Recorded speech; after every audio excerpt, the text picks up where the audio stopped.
The subject of our discussion today is Exodus chapters 21, 22, and 23.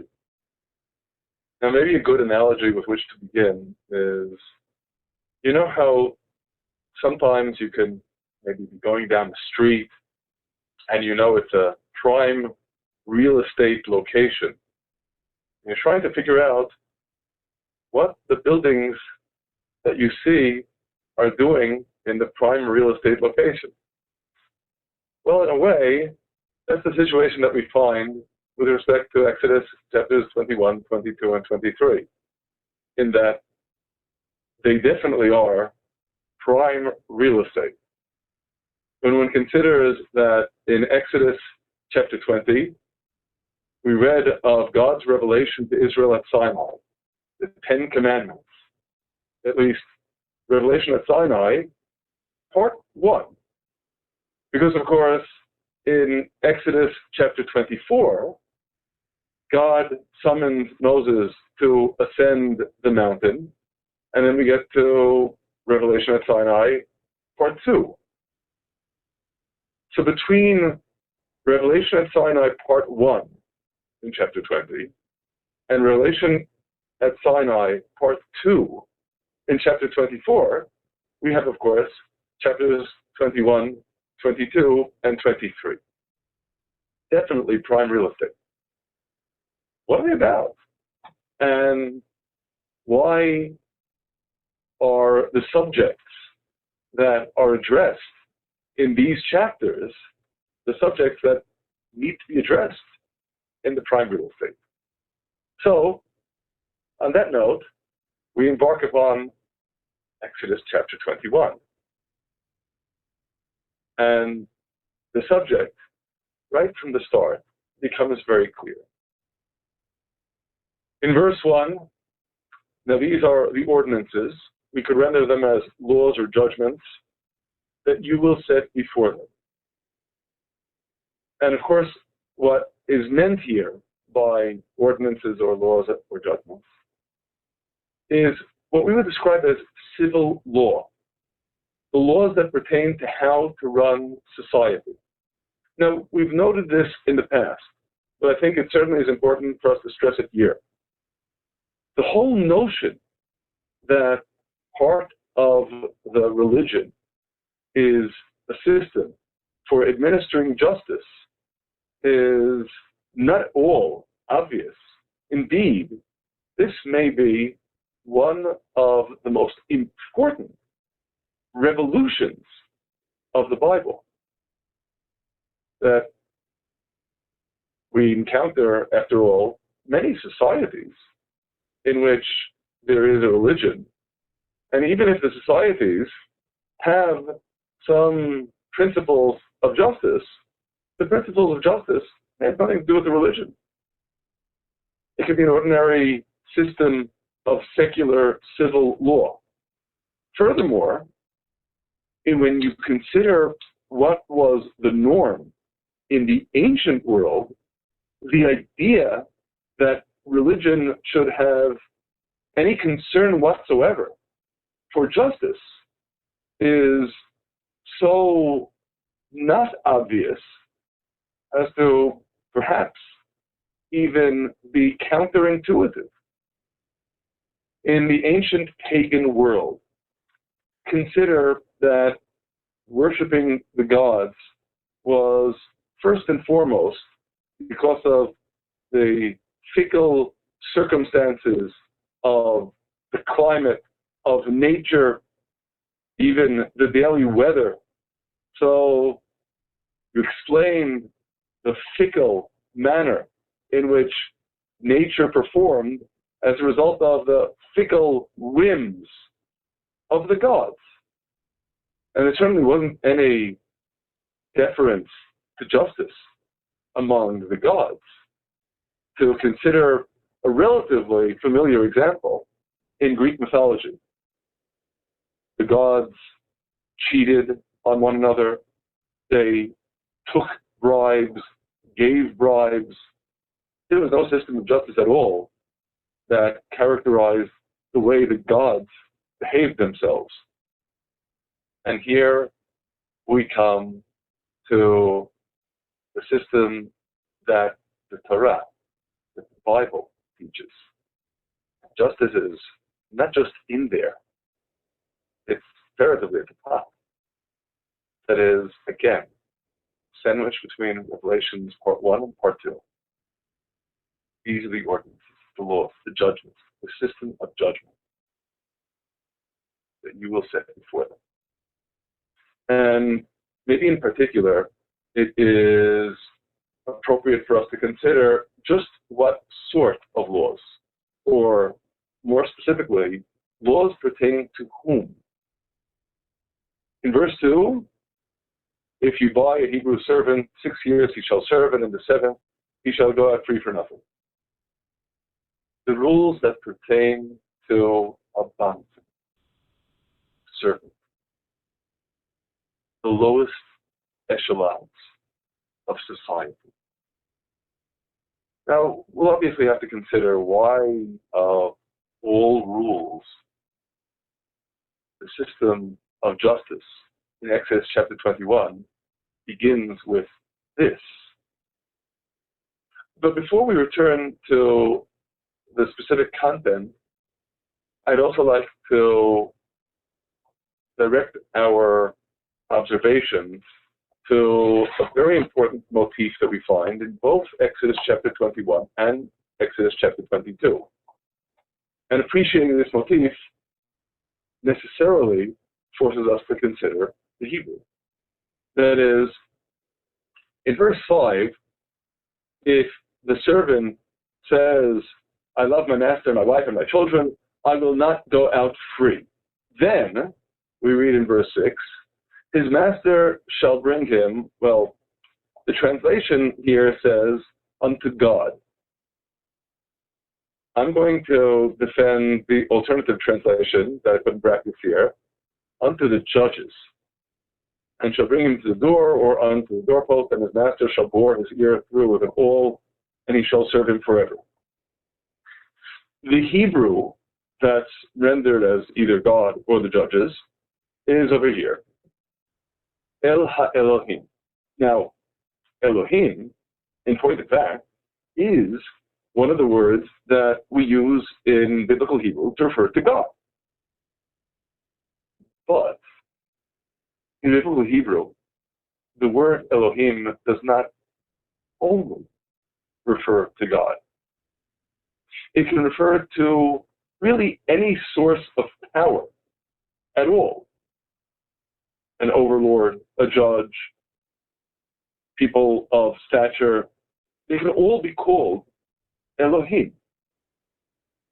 On a theological, philosophical plane, we can appreciate that the idea of using this word as one of the words that refer to God is because in our world, we encounter all sorts of different sources of power. When you consider these various sources of power and you extrapolate from them to the supreme source of power, then you're extrapolating from this world to God, from the mundane Elohim to the divine one. So, of course, to that extent, we reiterate, this word definitely can refer to God, just not necessarily. It can also refer to a lot of other things. And here in context, I think it becomes clear that we need to understand it as a reference to the judges.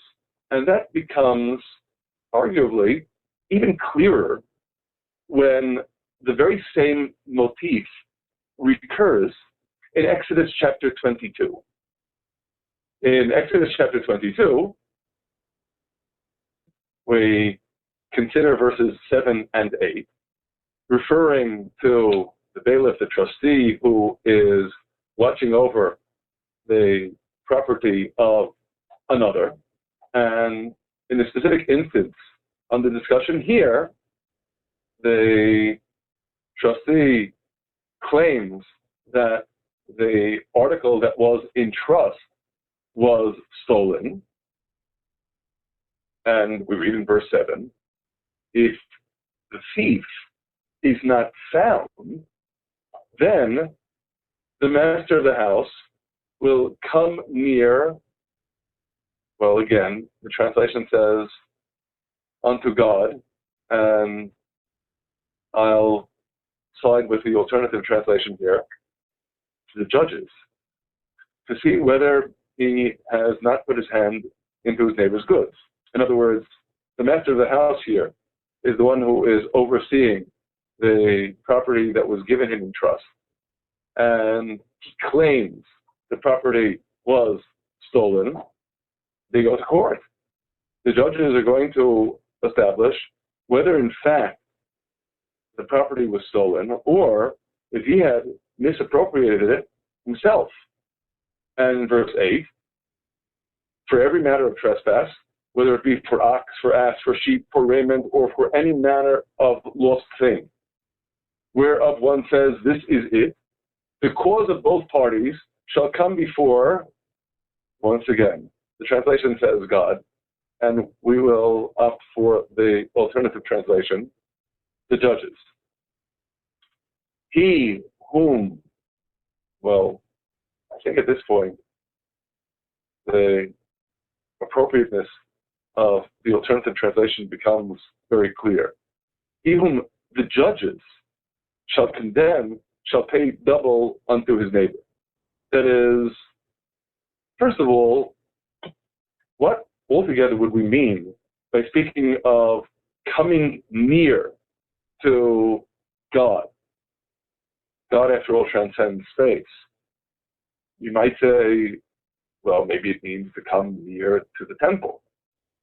But what is coming near the temple going to accomplish in terms of this adjudication? In particular, when you consider that in verse 8, we read about the Elohim condemning one side to pay. Well, unless you have a prophet available, how could you possibly know which side God has designated as the right or the wrong? But of course, then, we recognize we are talking about God. At least, we aren't talking about God directly. We're talking about the judges, the court. You approach the judges. They are then charged with the adjudication, determining who is in the right and who is in the wrong, and they say who needs to pay to whom. But of course, simultaneously, while we then appreciate that in both Exodus chapter 21, verse 6, and in Exodus chapter 22, verses 7 and 8, the meaning of Elohim is really undoubtedly the judges. Significant, isn't it, that of the various words the Bible could have used to refer to the judges, this is the one. And it is, after all, a word that can refer to God. Maybe one of the most apt examples in Scripture that dramatizes this ambiguity is Psalm 82, verse 1. A psalm of Asaph. The translation here renders God stands in the congregation. Now, here, we should note the word that is translated as God, and undoubtedly appropriately translated as God, is indeed Elohim. And the second half of the verse, in the midst of, well, here the translation renders it as the judges. He judges. Now, you'll note in the Hebrew, it's exactly the same word.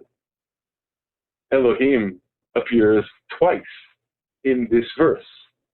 Just as the translation is, I suppose, forced to concede, there's no way that you can translate both of these occurrences of the same word in the same way. It wouldn't really make sense. After all, what would we say? God stands in the congregation of God in the midst of God. God judges. Doesn't mean anything.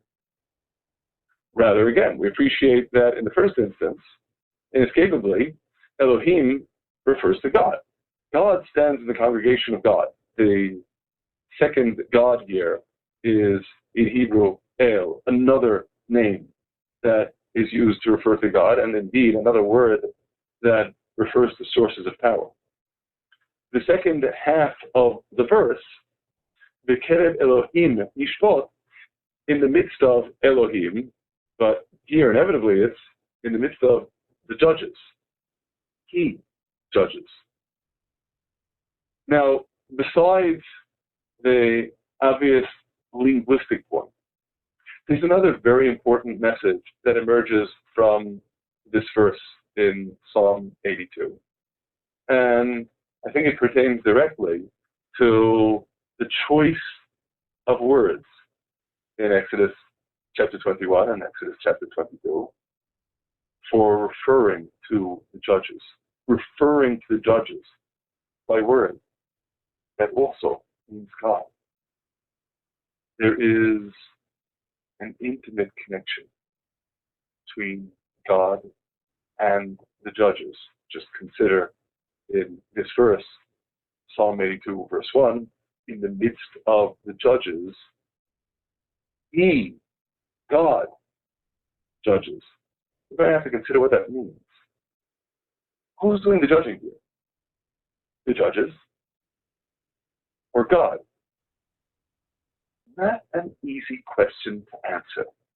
And to appreciate why, we consider what Moses tells us in Deuteronomy chapter 1, when, by way of review, recollection, he describes the circumstances of the appointment of judges. In verse 15, so I took the heads of your tribes, wise men and full of knowledge, and made them heads over you, captains of thousands, captains of hundreds, captains of 50s, and captains of 10s, and officers tribe by tribe. And what being heads means, most crucially, verse 16, and I charged your judges at that time, saying, hear the causes between your brethren, and judge righteously between a man and his brother and the stranger that is with him, or between a man and his brother and his litigant. And in verse 17, the establishment of this system of justice. You shall not favor persons in judgment. You shall hear the small and the great alike. You shall not be afraid of the face of any man.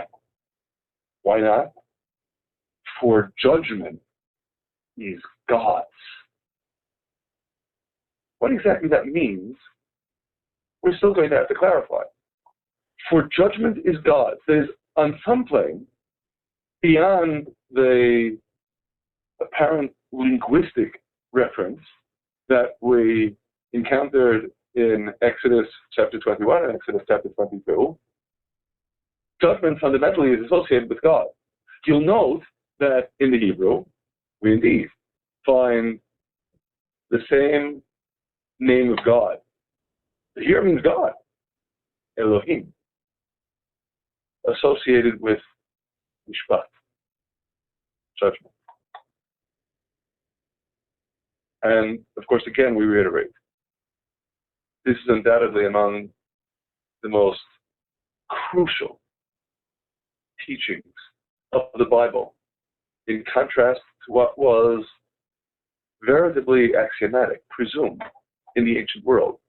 And I'll submit that if nowadays it is obvious to us that we view God as the just God, it's of course because we've learned the lessons of the Bible. It wasn't obvious before. And this is a recurrent theme in Deuteronomy chapter 10 verses 17 and 18, we find the same expression used in referring to God. For the Lord your God, he is Elohei HaElohim. Translation, God of gods and Lord of lords, the great God, the mighty and the awful, who favors not persons nor takes reward. He does execute justice. So what that justice signifies God as judge. He executes justice for the fatherless and widow and loves the stranger and giving him food and raiment. And similarly, in Isaiah chapter 30, for the Lord is a God of justice. And once again, the Hebrew is Elohei, which is the construct form of Elohim. And once again, Mishpat, justice. Taking another example, in Psalm 7, verse 12, God is a righteous judge. And again, the Hebrew is Elohim. Same word. Shafet Tzaddik, a righteous judge. Now, this is, of course, a cohesion between Elohim and justice that recurs over and over again in Scripture. I'm not going to dwell upon it excessively, but I think it's important for us to appreciate that this certainly has implications that go far beyond mere linguistics. And that brings us, in particular, to the second book of Chronicles, chapter 19, where we read of the religious reforms of King Yehoshaphat of Judah. I can't help but note here that the very name Yehoshaphat means God judges. And what indeed is described here is Yehoshaphat's campaign of justice. In chapter 19, verse 5, and he set judges in the land throughout all the fortified cities of Judah, city by city. Verse 6, and said to the judges, consider what you do, for you judge not for man, but for God, and he is with you in giving judgment. That is, for all appearances, who is the employer of the judges? Answer, he is, Yehoshaphat, the king. Isn't he the employer? And he tells them, no, I'm not your employer. God is your employer. That when you become a judge, you become, so to speak, God's junior partner. And therefore, bear this in mind. You judge not for man, but for God. He is with you in giving judgment. Now, therefore, let the fear of God be upon you. Take heed and do it, for there is no iniquity with God our Lord, nor favor of persons, nor taking of bribes. And again, in this vein, he bids the Levites and the priests. Also, the judgment of God is part of their responsibilities too. And in the verses that follow, once again, the stress upon doing that which is right, warning the people that they be not guilty toward God, because you have a responsibility vested in you by God. But now, we can't help but note that there is a certain tension emerging in what we've seen here. And maybe the best way of expressing it is when one considers his warning in verse 6. On the one hand, stressing, you judge not for man, but for God. So you better be careful. Consider what you do. But on the other hand, he is with you in giving judgment. So who's in charge of the dispensation of justice here? You judges or God? not necessarily an easy question to answer. We should stress that, returning to Deuteronomy, besides the verses we already discussed in chapter 1 that describe in retrospect the appointment of judges, we read in Deuteronomy chapter 16 famous words concerning the ongoing commandment to appoint judges, present, future, always, forever. Indeed, with respect to the appointment of judges, we ought to stress that this is not a law that we deem even unique to Israel. We've spoken on many occasions of the Noahide covenant, the 7 Noahide laws. Well, one of the 7 Noahide laws is the establishment of a system of justice. So, it is in that vein that we consider the message here in Deuteronomy chapter 16. This is the commandment in the Torah with respect to the appointment of judges. Judges and officers shall you make in all your gates that God your Lord gives you, tribe by tribe, and they shall judge the people with righteous judgment. You shall not pervert judgment. You shall not favor persons, neither shall you take a gift, for a gift blinds the eyes of the wise and perverts the words of the righteous. This is a recurrent theme with respect to judgment, that justice needs to be blind without recognizing, showing favoritism to anybody. And the famous words in verse 20, justice, justice, shall you pursue, that you may live in it, possess the land that God your Lord gives you. We will yet have occasion to return to this perplexing association between the pursuit of justice and the possession of the land. But for now, let's stress that this theme of maintenance of justice is one that indeed we encounter over and over again, the foundational importance of recognizing that God is the author of justice and that we associate justice with him in Deuteronomy chapter 32. The rock, his work is perfect, for all his ways are justice. The God of faithfulness and without iniquity, just and upright is he. In Jeremiah chapter 11, O Lord of hosts, judges righteously. In Psalm 9, verse 5, you have maintained my justice and my cause. You sit upon the throne as the righteous judge. Again, a very recurrent theme with respect to the importance of maintaining justice. But now, when we consider the interplay between, on the one hand, describing God as the judge, and on the other hand, the mandate for us to judge, we can't help but concede that there is a tension here. Who's in charge of dispensing justice? Whose responsibility is it? Is it God's? Or is it ours? We could, after all, well imagine either scenario. That is, you could imagine a system in which God says, forget about dispensing justice. I'll take care of it.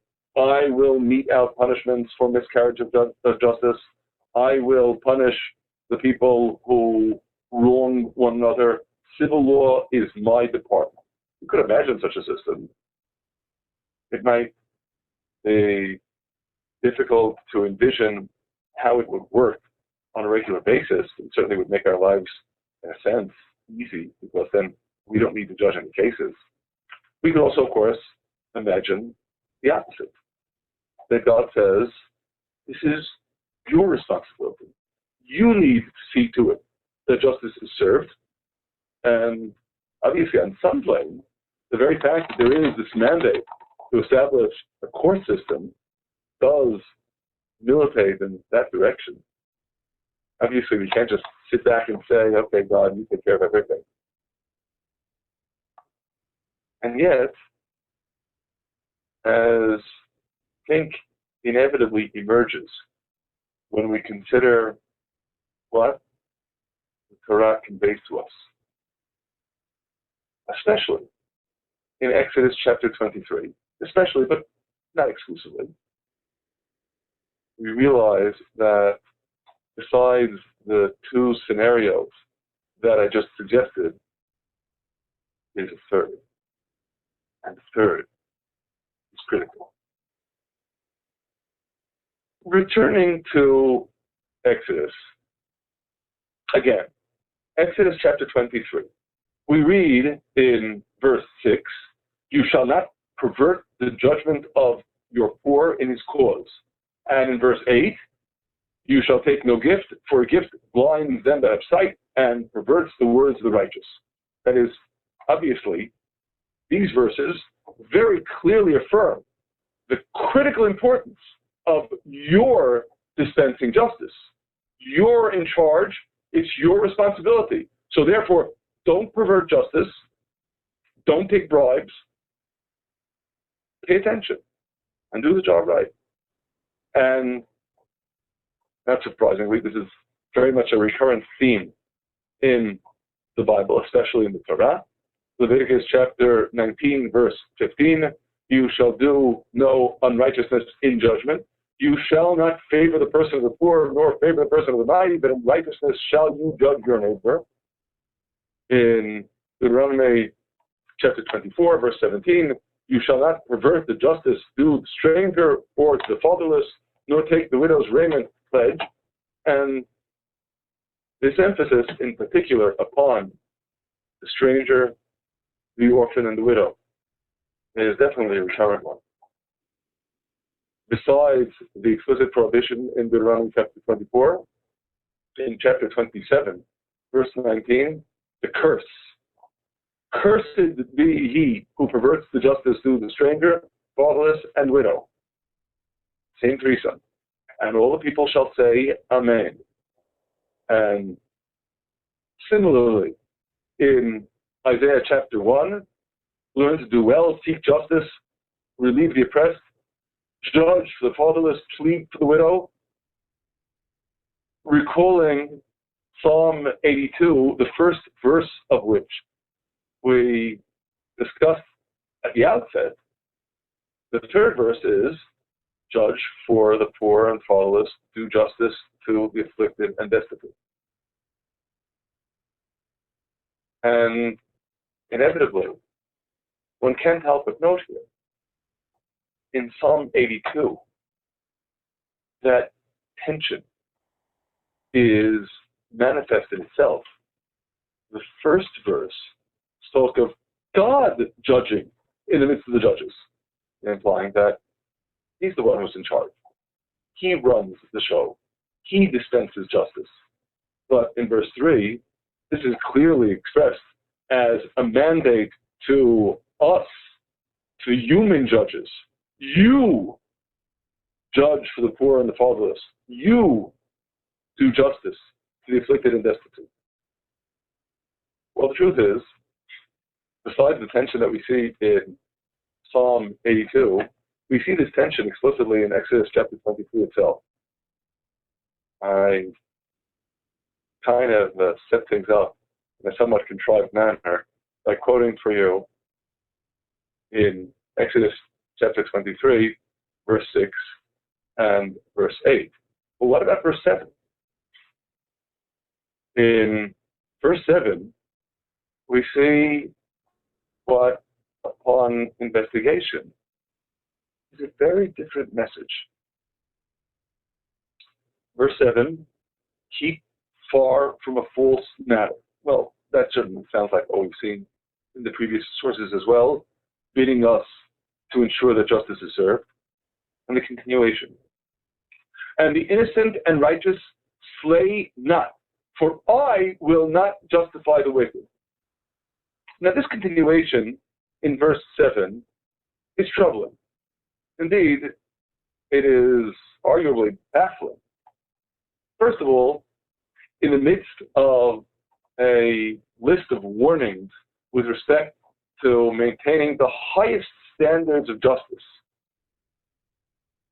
what's the purpose of telling us that one is not to slay the innocent and the righteous? Would anyone have thought that the innocent and righteous, one is permitted to slay? So the very notion of a mandate of this sort is in itself perplexing. But furthermore, we consider the continuation of the verse. For I will not justify the wicked. Why here is God's dispensation of justice intruding into the discussion? And inevitably then, I feel compelled to share with you what this verse means in our tradition. You know, we are very well acquainted in Western society, in Western systems of justice, with a principle called double jeopardy.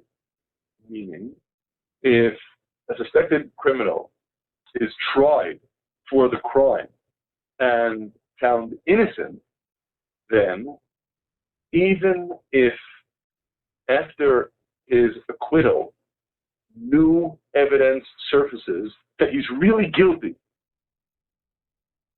what do? Nothing. You cannot try a person twice for the same crime. If he was acquitted, he's acquitted.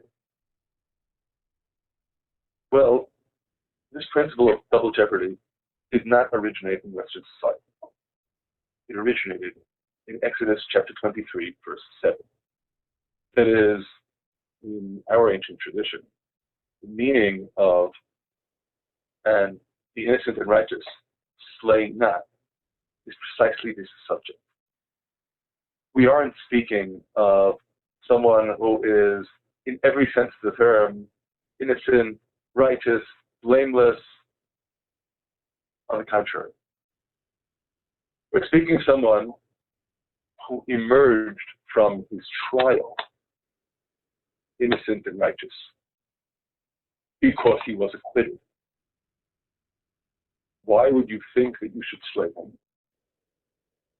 Because, in fact, he really was criminal. He was guilty. He is culpable. He's culpable, but not in your court.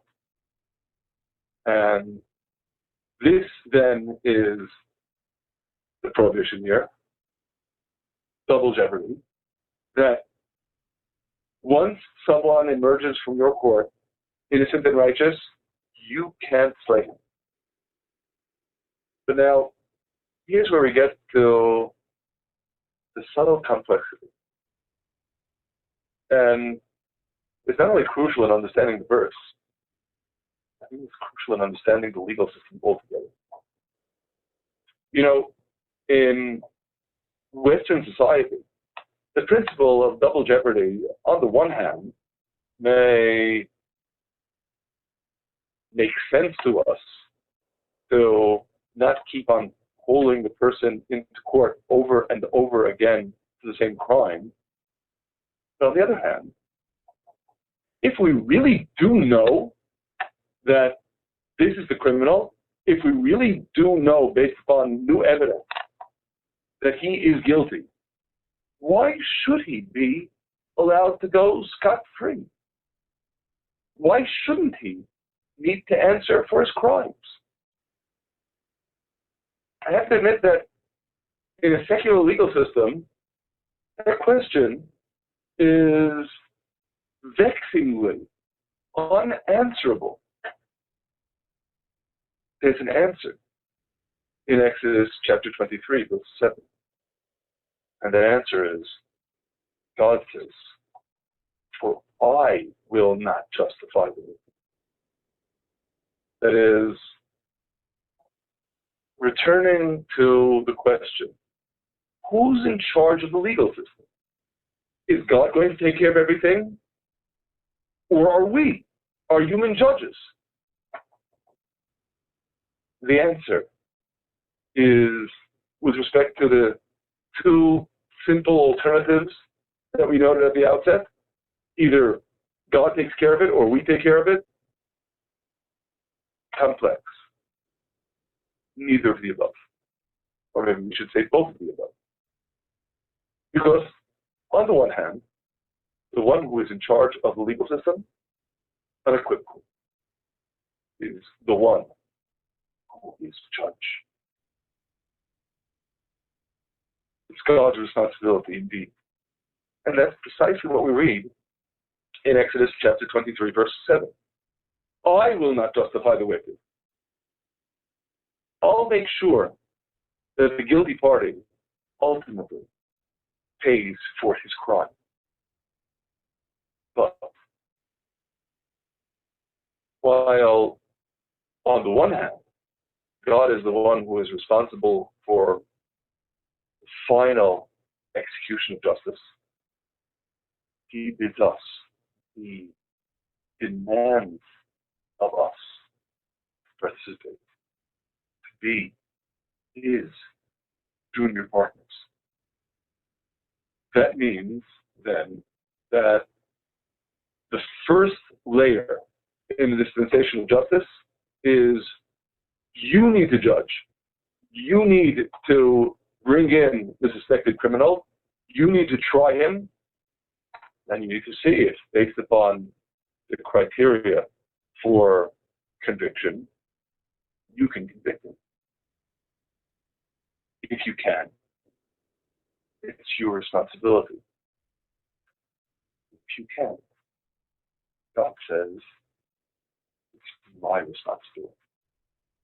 That is, the truth is, it's always God's responsibility, but God charges us to be the dispensers of his justice to the extent that we can do so. That's the same idea we discern in Deuteronomy chapter 19, verse 15. One witness shall not rise up against a man for any iniquity or for any sin. In any sin that he sins, at the mouth of two witnesses or at the mouth of three witnesses shall a matter be established. Here we have it, rather explicitly, that matters of judgment are to be established by the eyewitness testimony of specifically two or more witnesses, not one. Well, why not one? Why can't you determine what the ruling of the court should be based upon one witness? I suppose the answer is intuitively obvious to us, because it's only one witness, and you have no other witness to cross-examine against the testimony of the first witness, then you have no way of knowing, is he telling the truth, is he lying? It's just his word against the litigant. You really don't know. So one witness is insufficient. That, at least, is intuitively clear. What it isn't is, why are two witnesses any better? Because it's impossible for two witnesses to dupe the court, to arrange their testimony in advance. So they'll say the same thing and their testimony will be accepted. It certainly isn't impossible. We have, of course, a very famous instance in the Book of Kings when Jezebel,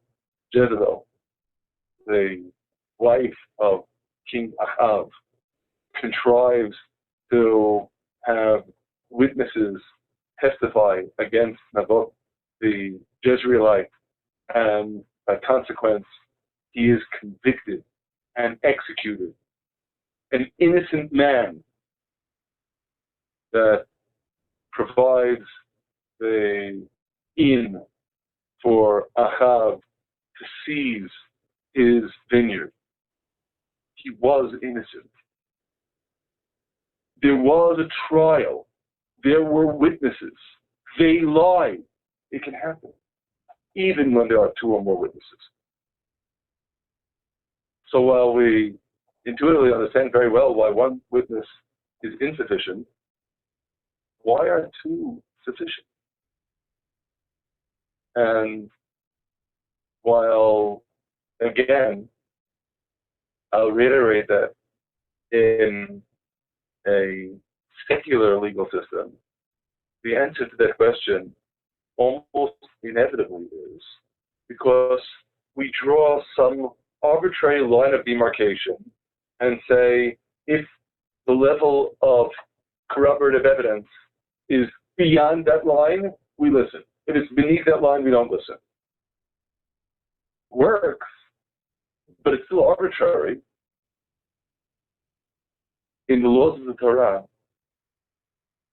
the way to address this issue is fundamentally different. You can already anticipate. The one who bears final responsibility for justice is God.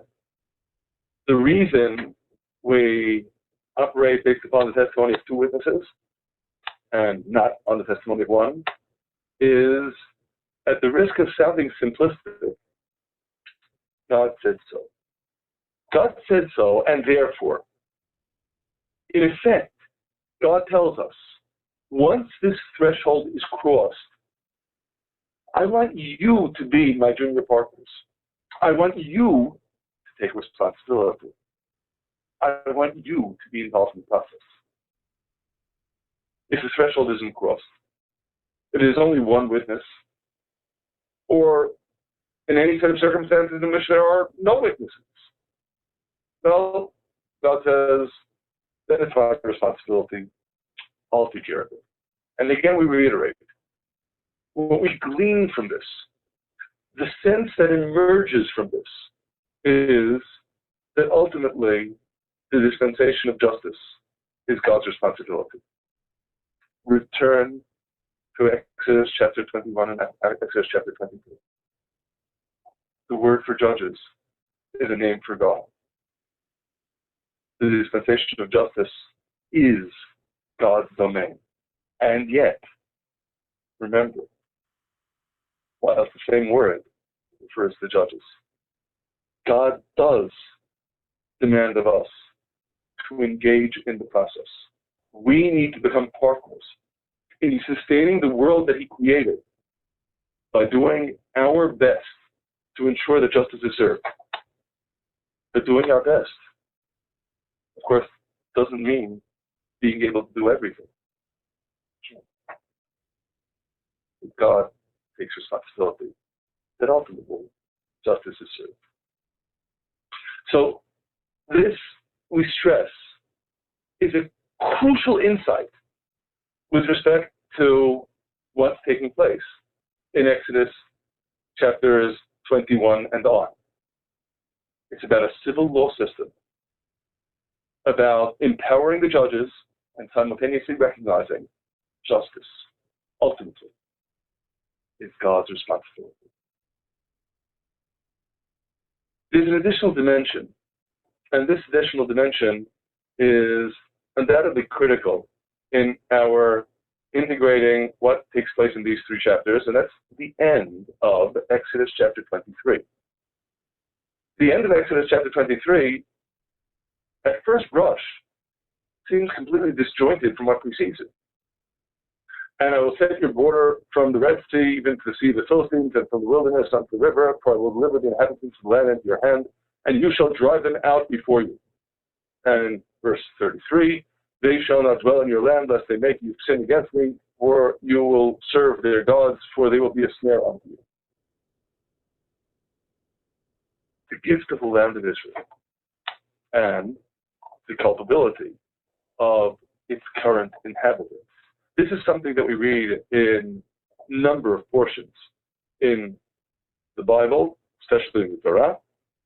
In Leviticus chapter 18, after the doings of the land of Egypt, wherein you dwell, you shall not do, and after the doings of the land of Canaan, where I'm bringing you, you shall not do. You shall not walk in their statutes. Rather, you are to do my ordinances, you keep my statutes and my ordinances, you keep my rules of justice. And in keeping those rules of justice, there is a stress. That way, and only that way, do you merit dwelling in the land. In Leviticus chapter 20, verse 22, you shall therefore keep my statutes and all my ordinances and do them, that the land where I bring you to dwell therein not vomit you out. Dwelling in the land demands of you. You need to be morally worthy of the inheritance. And you shall not walk in the customs of the nations which I am casting out before you, for they did all these things, and therefore I abhorred them.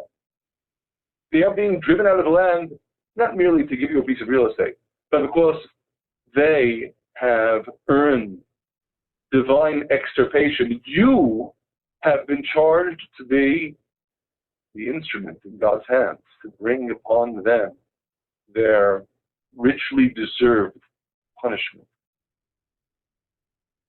And, of course, the corollary with respect to your being worthy of being in the land is self-evident and repeated over and over again in Scripture. In Leviticus chapter 25, verse 18, therefore you shall do my statutes and keep my ordinances and do them, and then you shall dwell in the land in safety.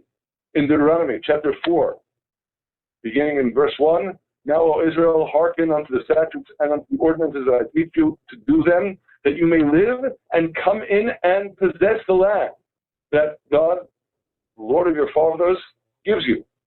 In verse 5, behold, I have taught you statutes and ordinances, even as God, my Lord, commanded me, that you should do so in the midst of the land where you are coming to possess it. In verse 14, again, God commanded me at that time to teach you statutes and ordinances that you might do them in just measures. Verse 15, a perfect and just weight you shall have, a perfect and just measure shall you have, that your days may be long upon the land that God your Lord gives you. Again, you get the land because you keep justice. So, in a general sense, of course, we can very well appreciate the message of all this. That is, the message is, the land is a reward. If you earn the reward, then you get the land. If you don't earn the reward because of miscarriage of justice, then you forfeit the land. And undoubtedly, that is a critical part of it. But I think there's more to it than that. And it is in that vein in particular that I feel compelled to stress not just the aspects of civil law generally that were presented beginning at the beginning of Exodus chapter 21, but the specific content. The servant, the lowest echelons of society. The emphasis on the lowest echelons of society. The folks who you might think aren't really that important altogether. Of course, they are. Not only are they important, society itself is judged more than anything else by how it cares for its weakest members. And this brings me to the subject of Jeremiah chapter 34, which is particularly relevant in that it, like the opening verses in Exodus chapter 21, speaks about the servants. I can't help but add here that in synagogues, when Exodus chapter 21 is read from the Torah, Jeremiah chapter 34 is read as a corresponding reading from the prophets, because in a way it is indeed the same subject. We don't have time to consider the content of the chapter in detail, so we'll just summarize, beginning in verse 8. The word that came to Jeremiah from God, that there had been a covenant to let all of the servants free according to the rules of the Torah, and all the princes and all the people hearkened, and that's what they did. Except that, in verse 11, afterward they turned and caused the servants and the handmaids, whom they had let go free, to return, and brought them into subjection for servants and for handmaids. That is, we obeyed the law of the Torah to free the bondmen and bondwomen, but only temporarily. And then they conquered them again, brought them into subjugation once more. And this is the background for this prophecy that God gives to Prophet Jeremiah. In verse 13, thus says the Lord God of Israel, I made a covenant with your fathers in the day that I brought them forth out of the land of Egypt, out of the house of bondage, saying, what we saw in Exodus chapter 21. At the end of 7 years, 6 years the bondman works, then he is set free. And while in verse 15, you were now turned that had done that which is right in my eyes and proclaimed liberty every man to his neighbor, then in verse 16, you turned and profaned my name, and caused every man his servant and every man his handmaid, who you have God their pleasure, to return. And you brought them into subjection to be unto you for servants and for handmaids. That wasn't only a crime of civil law. It was that too. It was more than civil law that was violated. It was a profanation of God's name by having perpetrated such evil by his people in his land. Therefore, thus says God, you have not hearkened unto me to proclaim liberty every man to his brother, every man to his neighbor. Behold, I proclaim for you liberty, says God, unto the sword, unto the pestilence, unto the famine, and I will make you a horror unto all the kingdoms of earth. There is a grievous prophecy of retribution that pertains to the land and culminates in verse 22. Behold, I will command, says God, and cause them, the Babylonians, to return to this city, and they will fight against it and take it and burn it with fire. And I will make the cities of Judah a desolation without inhabitants. The land isn't just a reward. There's something far more profound going on. The land is intended as a stage, a platform through which you are summoned to broadcast to the world what happens when society follows God's bidding and establishes perfect, godly society. You get the land as the means for that. As aptly expressed in Isaiah chapter 2, verse 3, and many peoples will come and say, go and let us go up to the mountain of God, to the house of the God of Jacob, and he will teach us of his ways, and we will walk in his paths. For out of Zion will go forth teaching, and the word of God from Jerusalem. They're all supposed to see that. You know, some years ago, I saw a fascinating letter that was written by a Roman traveler around 2,000 years ago.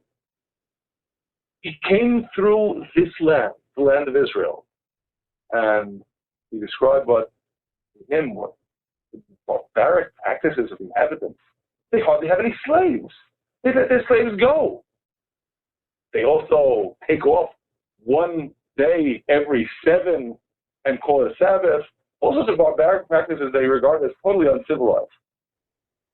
It's taken a long time for the definition of civilization to catch up with the mandates of the Bible.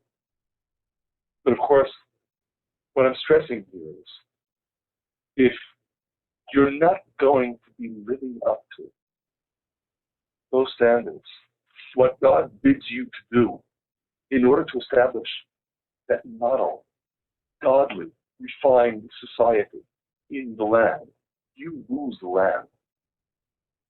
You have no right to the land if you aren't living up to that mandate. This is what we read in Deuteronomy chapter 30, verses 15 and 16. See, I have set before you this day life and good and death and evil, and that I command you this day to love God your Lord, to walk in his ways, to keep his commandments, his statutes, and his ordinances, the laws. Then you will live and multiply. God your Lord will bless you in the land where you are coming in to possess it. Again. So that is means. It's not just reward. It's where you are to establish that model society. To refine yourselves, refine your communities, and serve as a model to refine the world. That's the ultimate goal here, after all. So long as the system of justice, the system of civil law, is merely mundane, then okay, it can work in varying degrees in attaining its goals, etc. The system of justice, the system of civil law, needs to be religious. It needs to be a basis for becoming godly, because it is through that system that the people who submit to that system and the society in which that system is practiced become emissaries of God and godliness to the world. That is the essential goal. As expressed in Hosea chapter 2, verse 21, and I will betroth you, says God, unto me forever. I will betroth you unto me in righteousness and in justice and in loving kindness and in compassion. That's the way we become betrothed to God. First and foremost, look at the two items here at the beginning of the list: righteousness and justice. The last, final one: I will betroth you unto me in faithfulness, and you will know God. Through righteousness and justice. So that, then, in summation, is why prime real estate goes where it does in Exodus chapters 21, 22, and 23. Because we need to learn this. Specifically, sandwiched between the two parts of God's revelation. God's revelation, the highest level of communion with God. And how do you express that in practice? By establishing a system of civil law that is religious, God-given, and that pertains to the weakest members of society, and that teaches you that what the judges do, they do on behalf of God. That what the judges do, they do because, on the one hand, God remains responsible for the dispensation of justice. But on the other hand, God demands of us to pursue justice, to execute justice, to do our utmost within the bounds of what we can do to make this world a better place. When we do that, then we become worthy of promise. In Isaiah chapter 56, verse 1. Thus says God, keep you justice and do righteousness. My salvation is near to come, and my favor is revealed. May we indeed integrate this lesson from Exodus chapters 21, 22, and 23, and all the other passages that we saw. This message of justice. This message of justice. And appreciating again that by civil law becoming religious, we as individuals and as society are summoned to become the greatest blessing of all. May we integrate it into our lives. God bless.